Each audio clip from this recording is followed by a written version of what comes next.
복음에 빚진 사람. 10장. 하나님께서 맡기신 사명. 9.11 테러가 일어나자 5명의 한국인 선교사와 미국 선교사 15명이 그 땅을 떠나야 했다. 6개월 정도 지나자 체육부 장관입니다. 아시안 게임이 얼마 남지 않았으니 조용히 들어오세요. 그러나 2003년 3월 이라크 전쟁이 발발하자 다시 추방 지시가 내렸다. 추방 집행 전까지 한 영혼이라도 구원해야 한다는 심정으로 세례를 베풀며 복음을 전했다. 아, 우리를 구원하시려는 주님의 마음은 얼마나 절실하셨을까? 우리 가족 중 추방자 명단에 오른 사람은 나 한 명뿐이다. 왜 당신만? 여자와 아이들의 역할은 대수롭지 않게 여기는 남성주의 사회라 그런가 봐. 우즈베키스탄 타시켄트 국제공항. 나오지 말라니까. 너희들 무릎 전도사 말 잘 들으면서 지내야 해.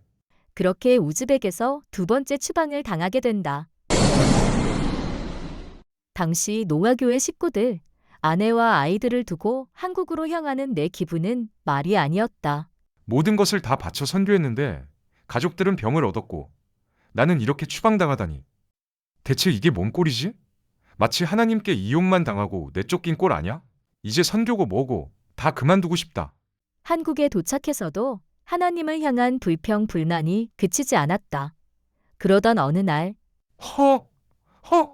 축구 감독까지 할 정도로 건강에 자신 있었던 나에게 숨쉬기 어려운 호흡곤란 증세가 생겼다.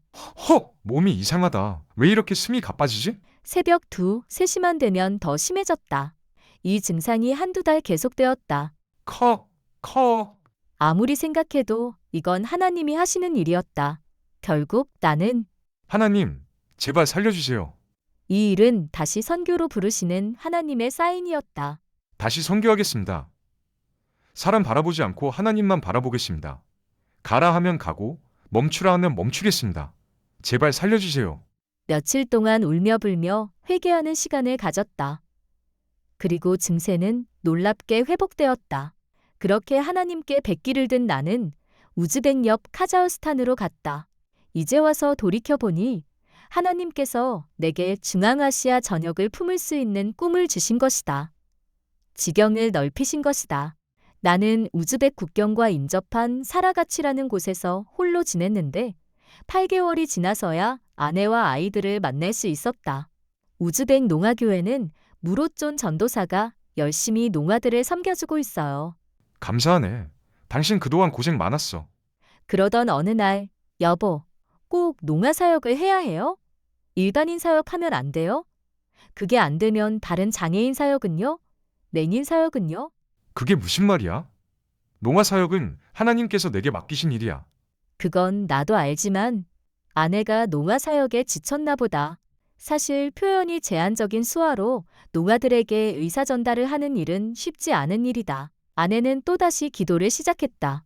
저희가 농아 사역을 꼭 해야 하나요? 그렇다면 하나님의 마음을 제게 주세요. 하나님의 눈으로 볼 수 있게 해주세요.